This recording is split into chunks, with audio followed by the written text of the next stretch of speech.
What's up, everybody? It's Austin Rivers from the Minnesota Timberwolves. It's a new year, and I have a new podcast here at The Ringer, Off Guard, hosted by me and my guy, Pasha Hagigi. Austin and I go way back and talk so much hoop already that we figured it was time to fire up the mics and let you in on all of these conversations. Every week, Pasha and I will hit on the biggest stories happening in the league and get Austin's perspective of someone currently hooping in the NBA. Tap into Off Guard every Friday on the Ringer NBA show feed, on Spotify, or wherever you get your podcasts.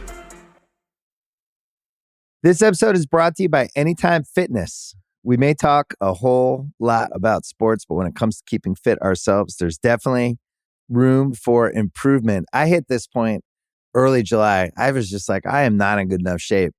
I started trying to walk at least 15,000 steps a day, or hiking, or just anything to keep my legs moving. Now it's the end of 2023. I feel great.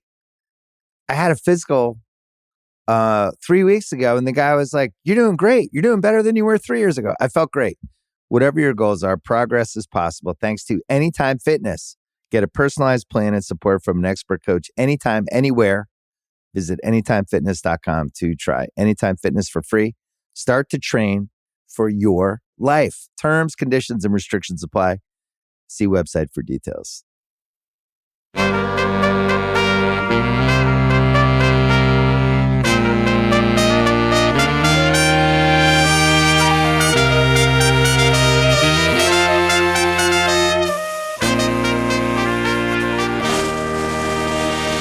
Welcome back to another edition of the Ringers NBA Draft Show. My name is Kevin O'Connor. Joining me, as he does every week, is the Ringers J. Kyle Mann. Kyle, how are you doing today, man?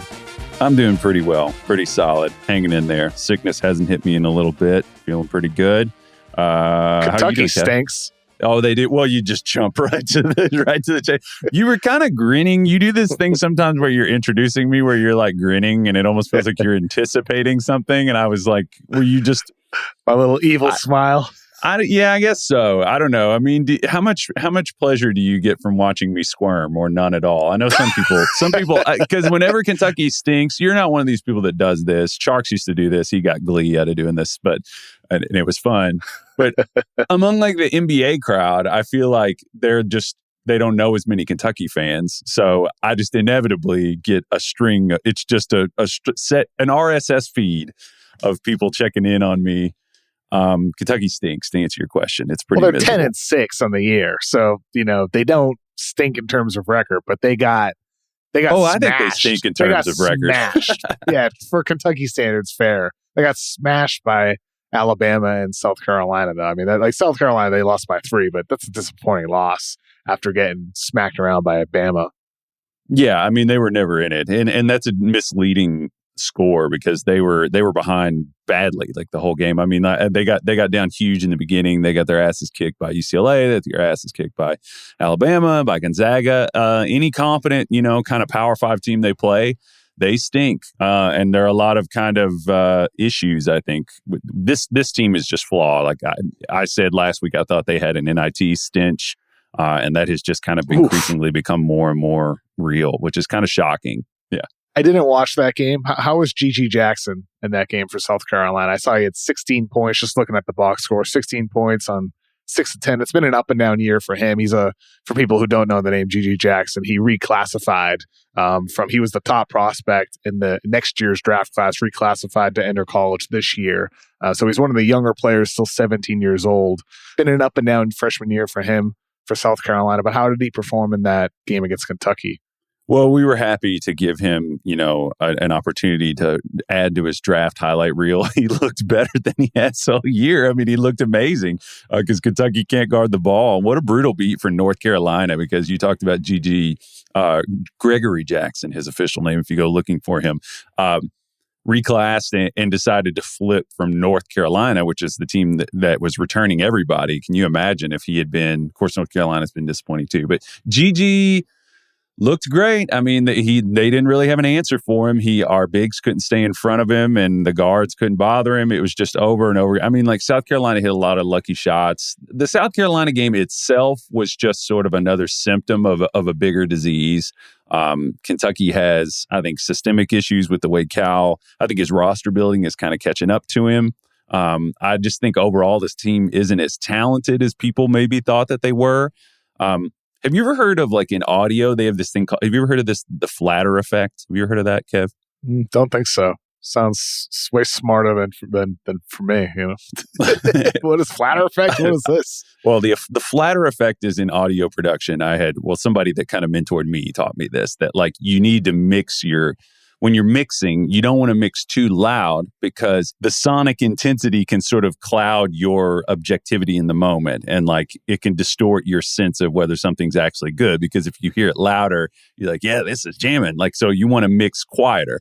I think that the transfer portal for some teams, Kentucky specifically, has had a flatter effect, whereas it's not a volume thing. It's more of teams and fans of teams see these players who have played at other schools, and they see their production at other schools, and they think, shit, yeah, we'll add this guy who averaged 18 points for a mid-major team or something like that, and they think that they're adding that to their team. And I think that it gives a misleading thing, and I think it's been true for Kentucky, where they added Jacob Toppin, who was a project. They added Antonio Reeves, who is just not performing at this level. CJ Frederick. Sabir Wheeler is another guy that I've had a lot of issues with. What about Wallace? I mean, he's the guy everybody projects as a top 10 pick, and he goes 1 of 13 against Alabama last week. He didn't look good. And he had back spasms last night. Overall, I've heard from inside the program that could that have been bothering him versus Alabama? Like, he just played through it? Is that a possibility? Because he looks terrible. It's possible. I mean, I don't know. You'd have to. I could ask and try to see if I could find out. I mean, that could be some explanation. He's had moments. He's been a pretty good dribble pull-up shooter on the year. He shot it pretty decently well from three. But from what I've heard, he hasn't been ready to take over the full-time on-ball mantle. I don't know. I think Cal has a lot of philosophy sort of things to address. I think that the staff, he maybe needs to address the preparation level on the staff. I don't know, man. It seems a year ago I had heard rumblings that Texas was interested in Calipari, that they were willing to throw the sink at him before they hired Chris Beard. And that got kind of mocked by some people within the Kentucky fan base. It's true. They want him. And, man, if he goes, I'm really torn, because I'd like to see Kentucky play better basketball, more fun basketball. I want to see the talent come in. But, I'm going to feel nauseated if he goes to a school like Texas and just starts the machine up and gets a bunch of talent. We're in a bad place right now, Kev. It's dark. These are dark times indeed. On that same day that Alabama beat Kentucky 78-52, we saw Villanova have a game against top 25 ranked Xavier, and they lost. Against Xavier. Villanova's not that good this year, 8-9 on the season, but Cam Whitmore did have 26 points against Xavier. Last night he played again. He had 16 points against DePaul. Another loss for Nova. They're 6-4 with Cam Whitmore, a top 10 projected pick. They've lost 4 out of 5, though. They're not that good compared to the way we think about Nova, just like with Kentucky. But Whitmore this year, he's played 10 games, so we want to have a little check-in here on how he's performing so far after returning mid-season. He's averaging 13.2 points per game, 0.7 assists, 5.2 rebounds, shooting 31% from 3 on 4.2 attempts per game. Just to give a real basics with him, he's an explosive athlete, downhill attacker, versatile, hard-nosed defender. He's kind of like tailor-made wing for today's NBA. But through 10 games, Kyle, it's been up and down. What have your impressions early so far this season been of Cam Whitmore? I was texting with somebody that covers another just draft person, and I was just kind of talking about what a ride it is to watch him. Like, he's really, really all over the place. Like, he has these moments where I always make that comparison that it's like it's the sports car thing. Somebody that's not a great driver behind the wheel of like a McLaren or something. It definitely seems like, and I was listening to an interview with him. It seems like his feel for the game is still kind of catching up to his body in the way that maybe Anthony Edwards had the same kind of thing going on where, and some of it, I think, my question too, to go back at you, I mean, he's thrilling to watch, to answer your question. Like, he'll do things that are just unreal, like in traffic and open space, going by guys, roasting less athletic defenders, finishing at the rim. He's very powerful. I was curious, do you think that his situation, you talked about Villanova maybe not being what they've been in the past. Do you think if this was a roster that more resembled the traditional Villanova, the past 5-6 years, do you think that he would look a lot different? Is he suffering from his context a little bit? Perhaps. I think with him, I mean, like we talked before the season about the benefits of him playing in that Nova system with the ball movement and the motion, NBA-like in some senses. I still think we see that. I mean, I don't necessarily feel that has been a limitation for him at all. Why? I mean, do you ask that feeling differently? That maybe with him, if he were playing with those teams, we would feel dramatically different with Whitmore's performance? I don't think that like the ball skill talent is quite at the level of some of those teams. I mean, like those are, but that, to be fair, some of those teams are like the most offensively balanced. Like had some of the best offensive flow for college teams. I mean, like the 2018 team. I mean, that's one of the best offensive college teams I've ever seen, flat out. If he were playing in a team like that, where he was benefiting from creators constantly like attacking space and bending the defense, and then he's catching with an advantage, it just seems like he leverages his athleticism pretty well in open space, but it seems like he's kind of dealing with crowds of defenders. It doesn't feel like he's reacting to the flow of a good college offense. And we're seeing that. Villanova, obviously, like you said, is not what they've been in the past. 8-9 to start the season is not a typical Jay Wright Villanova start to a season. For sure. And I mean, you mentioned that 2018 team. Their top 6, rotation guys in that championship game against Michigan: Mikal Bridges, Jalen Brunson, Dante DiVincenzo, 3 real NBA players right now. Then Omari Spellman, who, 3-point shooter, at Villanova, very good player, hasn't worked out in the NBA. And then I was wrong about him. I thought he would work. Me too. Yeah. Eric Paschall too. Like Eric Paschall's had some moments, but really good college player. And Phil Booth as well, and Colin Gillespie got some minutes. Like all of those guys could shoot. Everybody could shoot in space, and all of them could pass and dribble.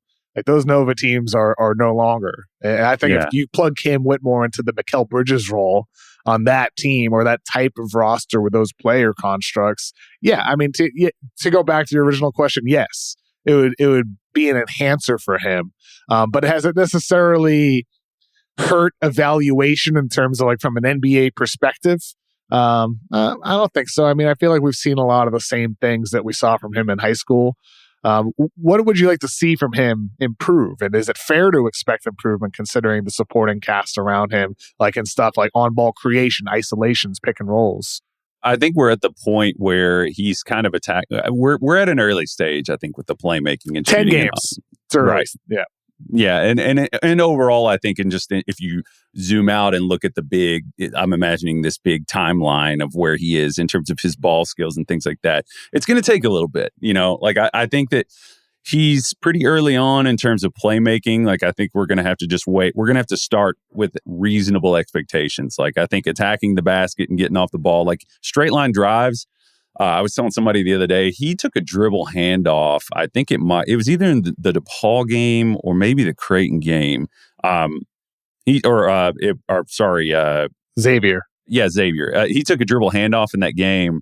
And it was one of the fastest like drives off of a handoff that I've like seen from a college prospect in a while. He took a couple, he sometimes he has a Zion-y kind of a thing where he'll get going so fast with so much power that I've seen him slip a couple times. Like he's very, very powerful athlete. And when he gets around the rim, he does things like turning the corner. We've talked a lot about how like Jaden Ivey can get wiggly and get low and long.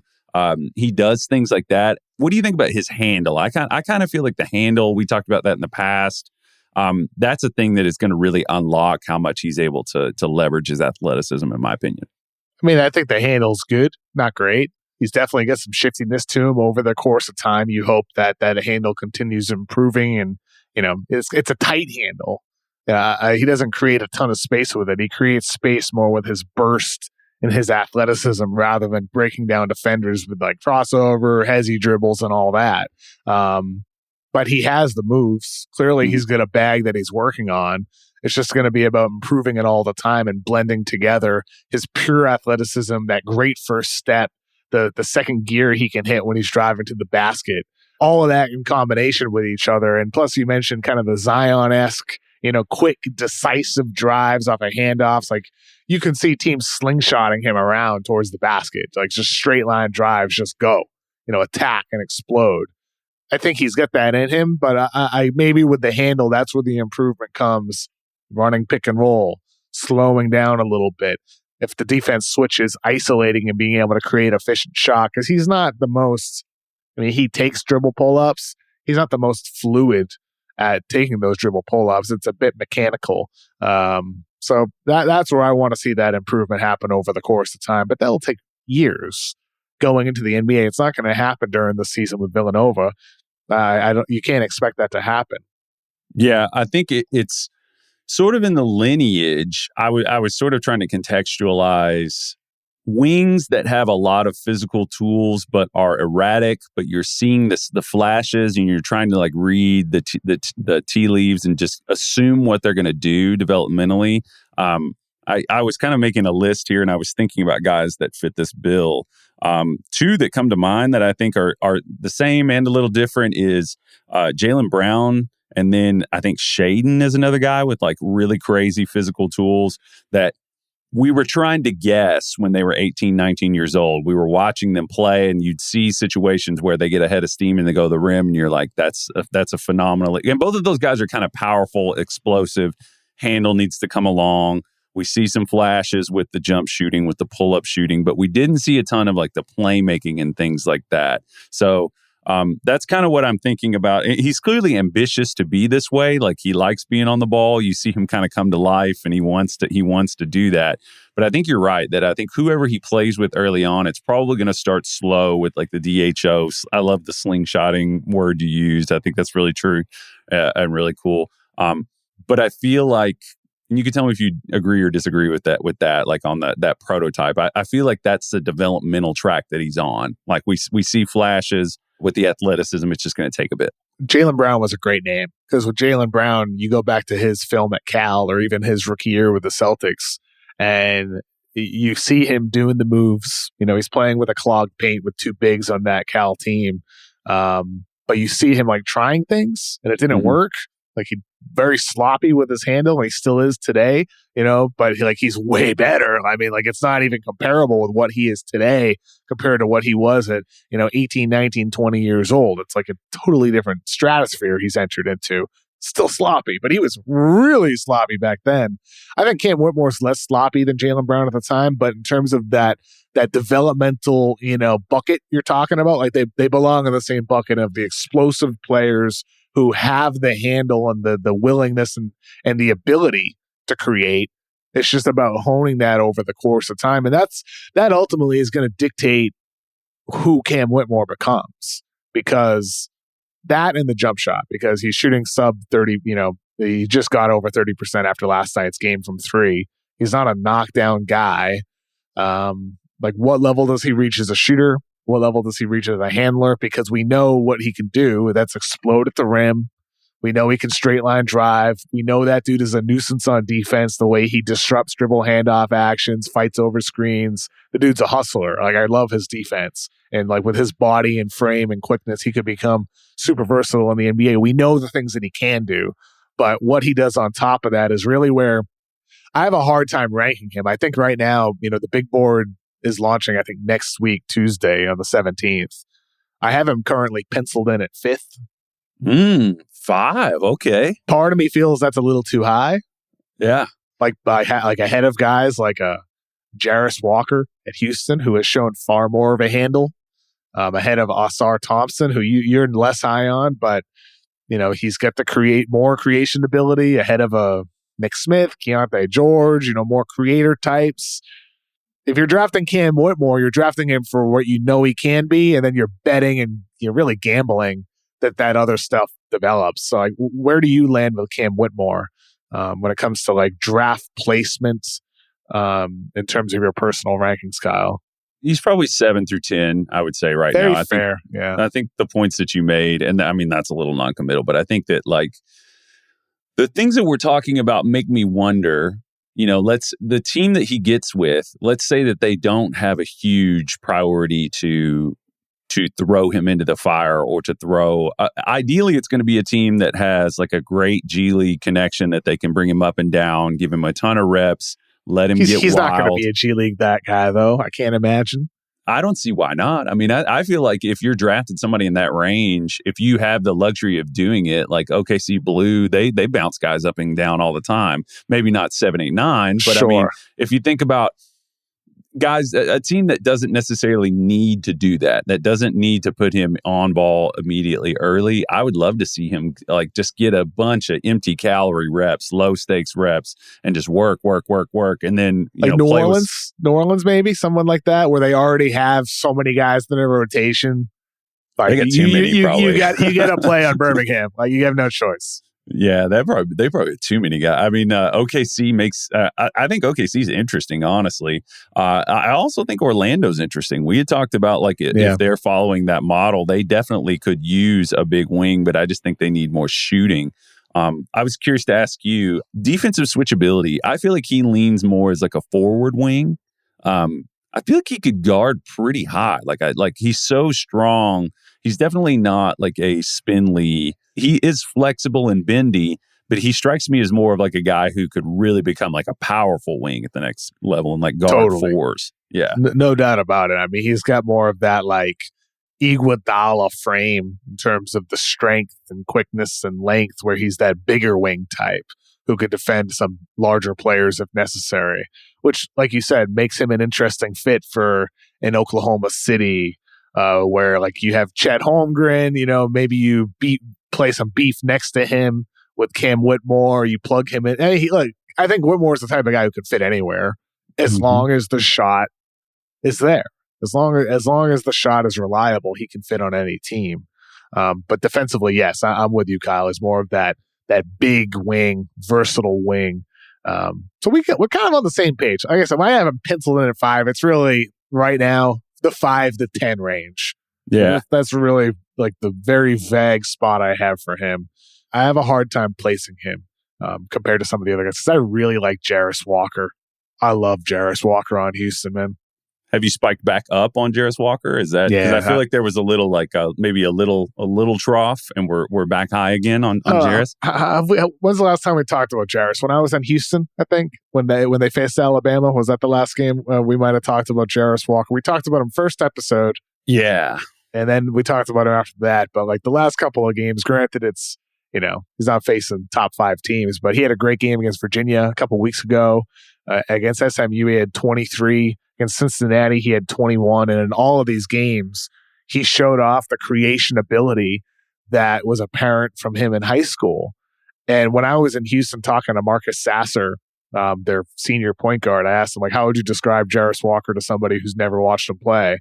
And he's like, this dude can do everything. He can pass the ball, he can handle, he can create. And it's like, well, those weren't the things you could see him doing on the floor. And yes, that's the first thing that he spit out of his mouth when we were talking about Walker, was like the things he wasn't showing.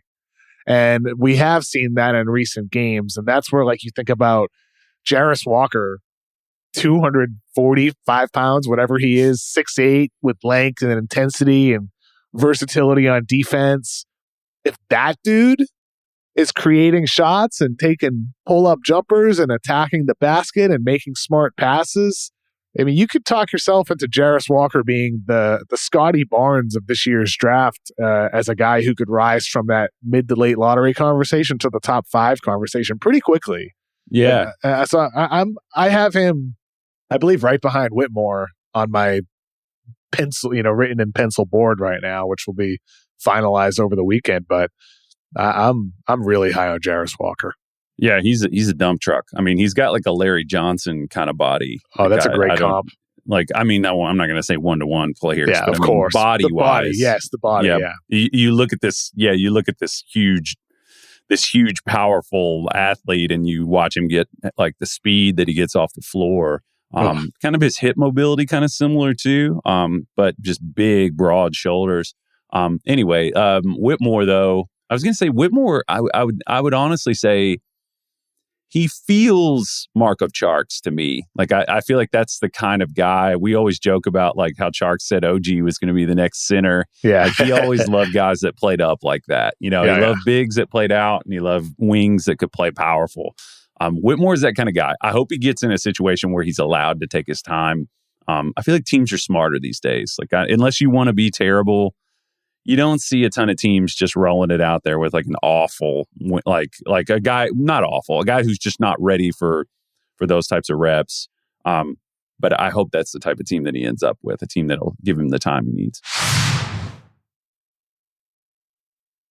All right, Kyle, last week we said we're going to be talking about the UConn kids. We haven't talked about them all season long. They are 15-2 on the season now. They had a 2-game losing streak after starting the season undefeated, but they broke that streak on Saturday against Creighton with a 69-60 win.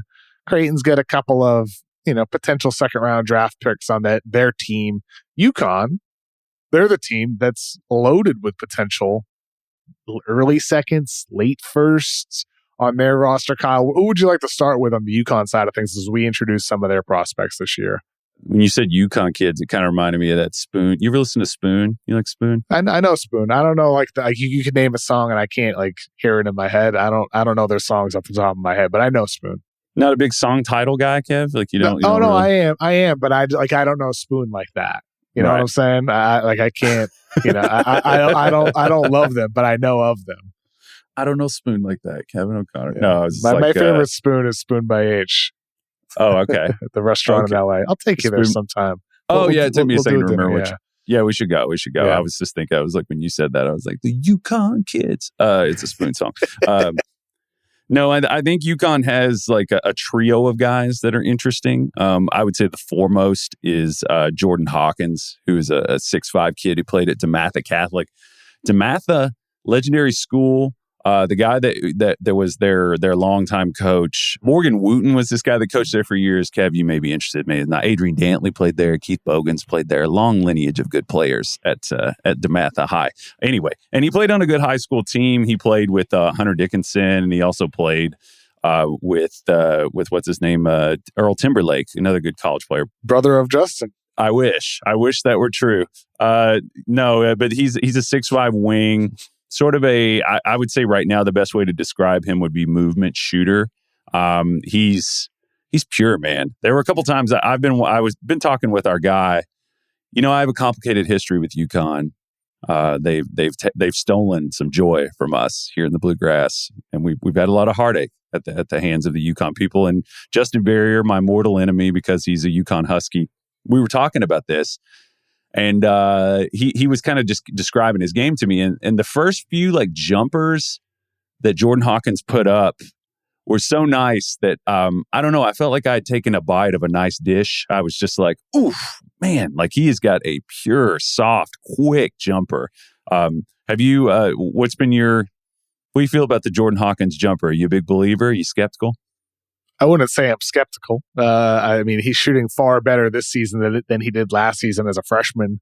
But the shot looks pure to me. He's always shot it well going back to high school. And he's not just shooting standstill threes either. He's the type of shooter who in transition, he will just sprint to a spot in the corner and off the catch, just immediately be able to stop on the dime, then rise and fire. He's that type of guy. And I think the movement ability, like you mentioned, Hunter Dickinson, who from Michigan is a kind of a perimeter DHO type of big. Can you imagine those guys, the handoffs they could have run in high school together? The action between those two with Hawkins' ability to move off ball and relocate.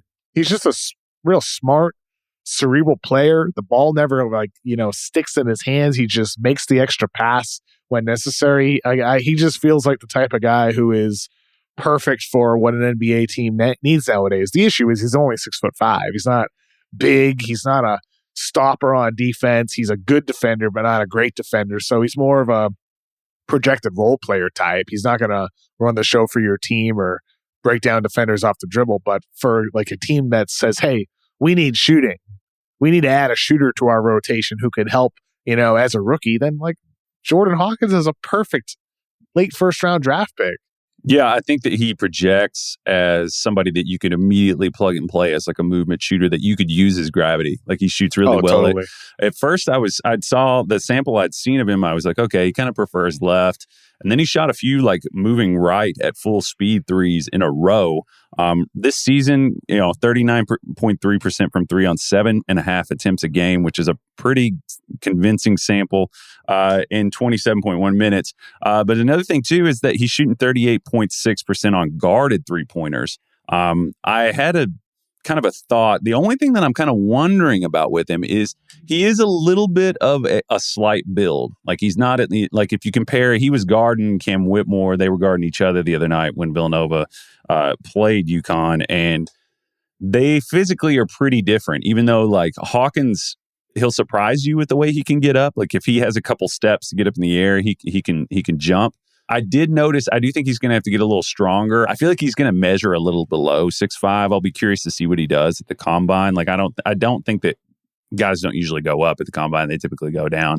I brought up like Bryn Forbes to you. That's kind of like a guy who's not a super physical driver, but is a really lethal movement shooter. I'm like a Max Strus type, somebody like that. Yeah. Strus is filled out pretty well too. Yeah. He definitely seemed to be bothered though whenever like in today's NBA, if you're going to be like a volume movement shooter, you've got to get comfortable shooting in a phone booth basically. Like you have to be able to not get bothered by somebody being right on your tail. He had a few different times where defenses were staying attached well, where I wondered if it was affecting his efficiency. Does that make sense? Yeah, totally. Yeah. So you have concerns there about his upside as a shooter then?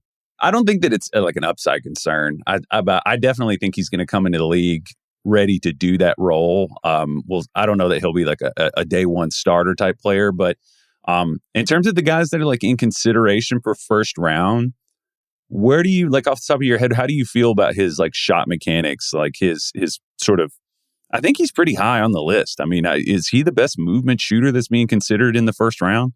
Yeah, I'd say so. Without question, as a potential first round draft pick. Like who else would be in that as a solid first rounder? Max Lewis, out of Pepperdine. I mean, it's not like Grady Dick as well would be another one. Grady Dick is a different type of player, a bit bigger, taller, more athletic and above the rim guy. But like who else is even in that conversation? Like now that you mentioned that, Brandon Miller does he count? Yeah. He's Brandon Miller perhaps. Again, another different type of player. Dick and Miller both big 3-4s moving the ball, shooting. Yeah. Like I don't know if they'll be as. I don't know if either one of those guys will be as fast off the ball. Like I feel like he'll be faster. Lewis, I think, is a better like sort of direct comparison. I think he shoots it quicker than Lewis, though. Yeah, for sure. I mean, Hawkins is definitely the guy in terms of mechanics, and it's interesting with that UConn team because. You have Jordan Hawkins developing as a sophomore into an NBA potential first round draft pick, definitely a second round draft pick. And then there's his teammate, Andre Jackson, who's kind of the opposite end of the spectrum as Jordan Hawkins. Jackson is a complete non-shooter. Teams sag off of him in the half court. They give him the Andre Robertson treatment, but at 6'6", 210 pounds, you look at his numbers, right? 6.4 points per game, 6.3 rebounds, 4.8 assists per game, shooting 29% from three, 36% from the field. On the surface, if you're just glancing at the stats, you're like, this guy, 6'5", not an NBA prospect. But you watch the games, and then you see, they're sagging off of him on offense. You think, not an NBA prospect. And yet, I always watch Andre Jackson, and I'm like, this dude is an NBA prospect. I just gave you a high five over the Zoom. Yeah, like maybe even like a late first to a team that like needs to draft a role player because of everything else that he does, Kyle. Yeah, I don't know if he'll be a first, but I definitely think that like more likely. He's like a super connector at the college level. Like he is like, I love watching him play. It was painful to watch like Baylor Shireman like back 20 feet off of him when he caught the ball at the top of the key. That battle between those two guys was funny to watch because Shireman, great shooter, pulls you out beyond the arc, great passer, can't get to the rim, not going to be disruptive. But what they have in common is that the ball moves through them really well. I thought you mentioned something. This is just an unusual thing to see. I mean, his usage is 14.5% for UConn, but his assist percentage is 27.7. That is a very productive decision maker for a college player. I have droned on and on about how much I love the stat. His that puts his assist to usage at 1.91, which is freaking bonkers. But yeah, he shoots the ball from his waist. He doesn't even look like he's looking to take them. I really love how defensively, though, on the other end, he throws his weight around, man. He like flies in to bother entry passes. His head is on a swivel as a defender. Do you think there's a team with like a shooting program that could just snatch him and just slowly kind of just be like, is it sort of a Herb Jones situation where he could maybe rebuild his jump shot and add the things that he's good at? I mean, the weird thing is with his shot is like he stinks off the catch, but he's 70+% from the free throw line. He's over 40% on dribble jumper 3-pointers going back to last season. So it's not like he doesn't necessarily have touch. It's not like he hasn't shown the ability to hit shots. It's just he doesn't shoot often, and he doesn't shoot off the catch. Like you'll see him sometimes, he'll catch the ball, he'll be spotting out from the corner or from the wing, and with the defender like 10 feet away from him, he'll receive the ball and like pause and take a jab step and then miss, or he'll pause, they'll record scratch the offense, take a side dribble 3 and usually miss. Yeah. But like he, the 30, I believe it's 35 dribble jumper 3s overall. It's intriguing at the least. It is. It's a small, very tiny little baby sample there, but it's not like he doesn't have touch. Like, do you have a level of belief that like a Fred Vinson from New Orleans or a Chip England with OKC, like one of the great shooting coaches, could improve him? Is there enough to work with there? I think so. I mean, we saw he's younger too. We saw Herb Jones rebuild his shot and work on his. Herb's not shooting the ball as well this year, though, to be, 29.6% from 3. It's a long game. He's had stretches. I mean, we've seen... And the free throw percentage has improved a lot for Herb. Yeah. He's that type of intangible player that like... And it might not work out. I mean, it's possible. I mean, but he does things like in a playmaking sense. I mean, he had a couple like where he was prying open passing windows in transition. He caught one and he like jumped and like drew the defense up and he like whipped it underhanded to a shooter. The guy didn't hit the shot, I don't think, but... and he should be fine for that. But like he does things that he adds a lot in different areas. Like I really like him defensively. It's sort of it's a gamble. I think you'll take a flyer on him. I don't think I'd be comfortable taking him in the first round for that reason. But somebody with the time and the patience to take him, I absolutely would. I agree completely. It's kind of the Marcus Smart of college basketball right now. The big man behind him, Adama Sanogo. What do you think about him, Kyle? I mean, he gives you big kind of Kofi Coburn vibes. He was definitely abusing Ryan Kalkbrenner for he was doing the origami fold up of Kalkbrenner. Like Kalkbrenner just looked completely lost on what to do with him because he was trying to absorb the contact. I mean, this guy's a load. Really, really big, really strong, not super agile and laterally fast or anything like that. He doesn't get off the ground super fast, but he has good footwork. And he actually, every once in a while, surprise you. He has this little push shot 3-pointer that he'll make every once in a while. I don't necessarily think he's an NBA player because I worry about his ability to cover ground and cover space. What do you think? Yeah, I mean, I think with him, he's a solid prospect, second round type of guy. I don't see him covering space as much as a lot of the other bigs in this year's draft, like, Najee, playing for Barcelona and very intriguing prospect, potential late first round draft pick. Deron Holmes out of Dayton, really like him as well. I just don't think he's anywhere near the same level of those guys. Never mind like a Noah Clowney, with Alabama, the versatility he has. I'm honestly more intrigued by his backup, the freshman Donovan Clingan, big time shot blocker, huge guy coming off their bench, over 7 feet tall, big bulky frame. I mean, he's kind of got like I view him as like Zubats type, but just bigger. Like maybe long term, that's what he could become. Clingan's interesting to me. I doubt he'll declare. He feels more like the Walker Kessler type, where he comes back. Granted Kessler transferred, but goes back to college for one more year, and then next year becomes a potential first round draft pick. But if Clingan were to declare, I'm more intrigued about his NBA potential than I am with Sanogo. I'd like to see Clingan stay in school. and take his time, because we've seen like guys can take a minute to bake, and the NBA is they're gonna keep an eye on him. Granted, his situation allows him to stay in school, but the size there is really, you're right. He's a little heavier than Kessler. I mean, it's 7'2", 265. But physically, he seems comfortable. Like, he didn't seem as like hurried. He did a pretty good job catching the ball, particularly in that Creighton game, and finishing. Dude catches everything around the basket. I love his hands. Yeah, I hope he takes his time, because he's definitely somebody to keep an eye on.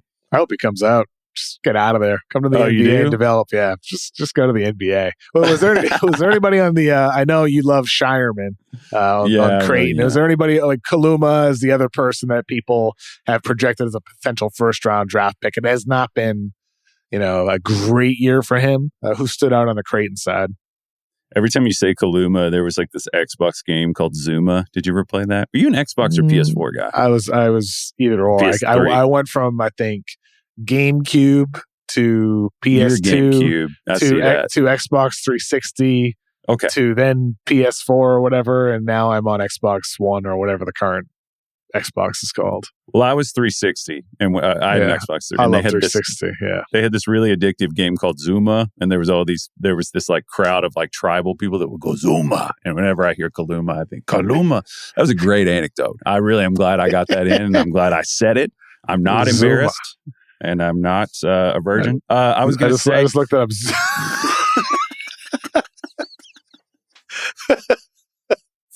Zuma's Revenge. I actually now that I see like pictures of it, I don't remember. I didn't play it, but this was also like a online game, if I remember correctly.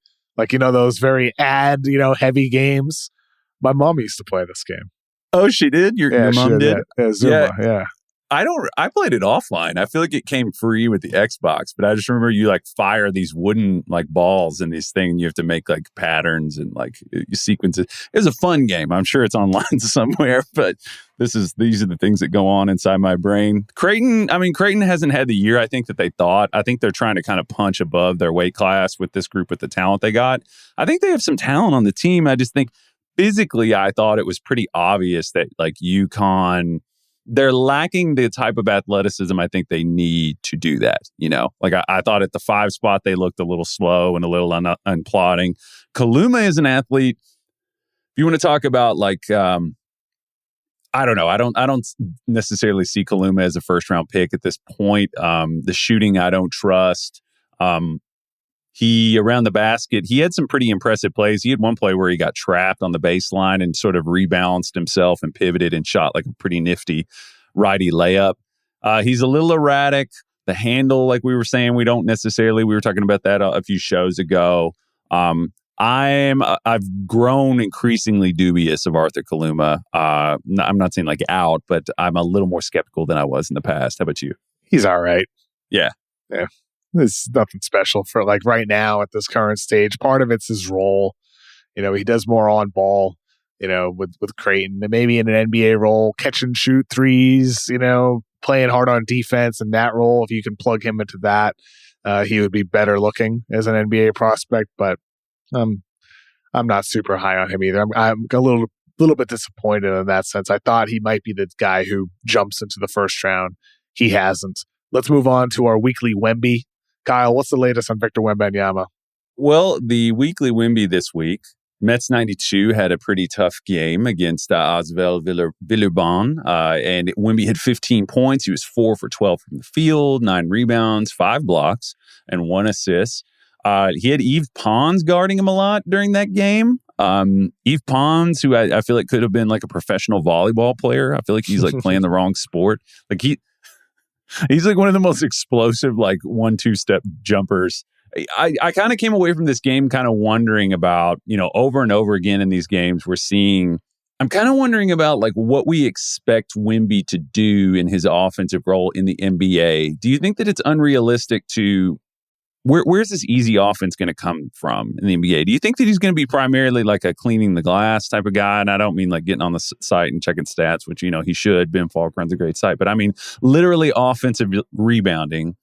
Do we think he's going to be doing that and just shooting face-ups? Or will he ever evolve into a guy that can like claim space and get close to the rim and produce easy ones. What do you think? Is he strictly a jump shooter? When you say claiming space, you're talking about like sealing off a defender underneath the basket. Like, what do you mean by claiming space? In the vicinity of the basket or attacking the basket, because he's like twice the size of Yves Pons, and he was still, it seemed like all his energy was ending up with him. And some of this is me playing devil's advocate because I do believe in him, but I'm just kind of thinking out loud here about he works really hard to end up falling away from the basket 18, 19, 20, 22 feet away from the basket. It seems like he's always kind of physically compromised. And is that ever going to be efficient enough to kind of be the focal point of an NBA offense? Are you questioning him as the number one pick? No, I'm not. Because I think the two-way impact is so overwhelming, and I still believe in that. I'm just kind of more curious. I'm trying to, with you, sort of like carve the offensive expectations for Wemby. Like, what do we think? Is he going to be a Porzingis his whole career? Or do you think he'll ever be able to like really physically impose with his size? I think it's going to be important to pair him at a minimum with a great pick and roll creator, a guy that defenses are going to be reluctant to switch against. That's going to be critically important because if that's the case, that'll create easy lob opportunities out of the pick and roll, short roll opportunities where he can attack against an unbalanced defense and get to the basket that way. And if teams are switching, that's going to create a mismatch either for that guard, a 6'3", 6'5" guard who can shoot off the dribble, or it's going to create it for Wemby, who can create shots in his own right. But in terms of him being a focal point in the way that you're talking about, where you can throw him the ball on the low post, and he still needs to develop those more power moves instead of just going with fadeaways or face-ups and turnarounds. He needs to develop those moves. That's a priority. And as a shooter, though, like off the dribble, if he's initiating from the wing or the top of the key area, and we've talked about this in recent weeks, he's still not a knockdown shooter. Yeah. He's not a guy who's an elite shooter. He takes a lot of shots. He's statistically shooting well from mid-range, which is at least encouraging for projecting him forward from going from like to that 10 to 14 foot range to 15 to the 3-point line range, and then hopefully behind the arc as his shot continues improving over the course of time. But unless he becomes a more efficient shooter, that's not going to be a good option for the offense compared to him being in DHOs and tapping into his inner Domantas Sabonis and being more of a creator for others. Maybe that's, how things develop for him. To me, it really becomes like, what level does he reach as a shooter? Right now, he's empowered to do whatever he wants, whenever he wants off the dribble. And that leads to taking a lot of those tough contested shots that you're talking about. But I do think there's enough tools for him to still be a high level, option in the half court. But as a creator, he definitely has work to do. There's no doubt about that. Yeah, I've been trying to imagine. He's talked about how he wants to emulate Giannis's like physical, traits. I'm just wondering, like him heading to the basket. It's like when the defense is loaded up and they see him coming. We've seen him attack closeouts, and he's really big. I just wonder about him like striding towards like taking a bump, maybe changing direction, Euroing, whatever it is. Like I'm curious to see. You talked about like. We're talking about claiming space. We're talking about using his physicality, using his strength, just burrowing his way towards the rim. What is that going to look like? And is it enough? Does it deflate our kind of idea of who he is? If he is just a catch and shoot guy, if he is just a pick and pop guy or a high post guy, does he need to do that to be a dramatically high impact NBA player? I don't know. I think we'll have to dial that in some, because it's a little different. Because he's also hard because we've never seen somebody that projects to impact the game on the other end the way that he does. Like, if he's going to be like a high level, like roam all levels of the floor and disrupt and block shots and just be that on the offensive end, is that still a generational player? I'd say, yeah, it is. But I don't know. It's kind of an interesting thing to dial in and to figure out like what kind of offensive guy is he going to be at the next level. And I think you're right. Like the shooting efficiency really is the thing that it's going to hinge on. Let's move on to our TV guide. We got a player returning, Kyle. Bubba Miller. Went to Florida State, got some crap extension. Crap suspension. I'll restate that. Is it Bubba or Baba? Bubba sounds a little different. What'd you say? Is it Bubba or Baba? Baba? I don't know. What did I say? You made it sound like he's from Kentucky. Bubba Miller's coming back. I thought I said Baba. Did I say Bubba? No, you Baba? said Bubba. I just said Bubba. I thought I said well, Baba. I said Baba. I said Baba in my head. It came out. It came out as Bubba Miller. Yeah, them hogs. Yeah, somebody's selling hogs down the highway. Those are Bubba Millers. Give them a call. That's like, I don't know, Bubba Miller. I just thought Forrest Gump. You make all kinds of things with shrimp stew, shrimp salad. Shrimp cocktail. In my head, I said Baba, but anyway, Baba. This is the New England thing. Is this like mom? Yes. Mom? Is that what's going on here? Anyway, maybe. I don't know. That might be it. Yeah, it might. I love your accent, Kevin. Yeah. I'm sorry, I tease you. I love your accent too, Kyle. Oh, thanks, man. I didn't hear any hint of your accent right there. I turned it on and off, as we've said, but no, but Baba. I assume it's Baba. I don't know. Baba Miller. Yes, he's a nearly 19-year-old freshman at Florida State who got a bullshit suspension. 6'11", Florida's because he accepted $3,000 to travel to the U.S. and the family paid it back immediately upon finding out that it wasn't allowed. And he was originally suspended for the whole season, and they eventually changed that. Anyway, he's back. The suspension is over. He's 6'11", 7'2", and he's more of like a late bloomer type who just came on in recent years as a top prospect. We're going to talk about him a lot more next week, but just like real quick hit notes here for you. As you watch Saturday's game, Florida State against Virginia, top-ranked team. It's a really good test for him. Baba Miller.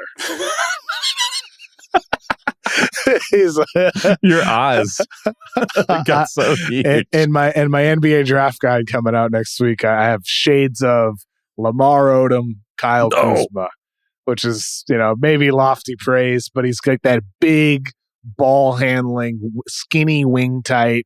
He can score in isolation. He's got skill. I really like Miller, a very intriguing prospect, and I look forward to seeing. He's got 3 games before next week's show. So we're going to have a lot to chew on when we talk about him more in depth next Wednesday. Oh, yeah, he's fascinating. And I expect Leonard Hamilton to sort of like bring him along gingerly. Virginia, that's a team year in and year out that like scheme-wise is like airtight, sophisticated, smart. They always recruit the same types of players, play the same type of way. I think for him, it'll be interesting. But you're right. Like he's one of those players, and I like players like this, that like when you're looking at them on the court, you can't totally tell how tall they are just based on the way that they move. And then I feel like Paolo has like gotten a lot of this phenomenon where when people see Paolo, the closer they get to him, the more shocked they are at how huge he is. Yeah. Like I feel like Baba has some. You're in my head now, Bubba Miller. Whenever people get. It's hard to gauge how big he is. Yeah, I think he's really intriguing. Yeah, so he's got 3 games starting tonight against Wake Forest. And then we mentioned the Saturday game against Virginia. That's a really good performance to gauge him against. And then next Tuesday against Notre Dame. I got another prospect we haven't talked about either. Maybe we'll talk about Starling. Next Wednesday, we'll talk about J.J. Starling, a freshman guard prospect on their team. So, Kyle, talked about a lot today. Got a lot more to talk about this next week with Bubba Miller. Yes. Bubba, come on down. Bubba Miller. Them hogs belong to Bubba Miller. Yeah, I don't know. I could hear that conversation taking place. Bubba Miller. Next Wednesday, we'll be talking about him on the Ringers NBA Draft Show. Kyle, this is fun. Thank you, man. Yeah, good to see you, Kev. Have a good one. Thank you so much for everybody listening. Thank you to Jessie Lopez for producing. Hope you have a great rest of your day. Thank you.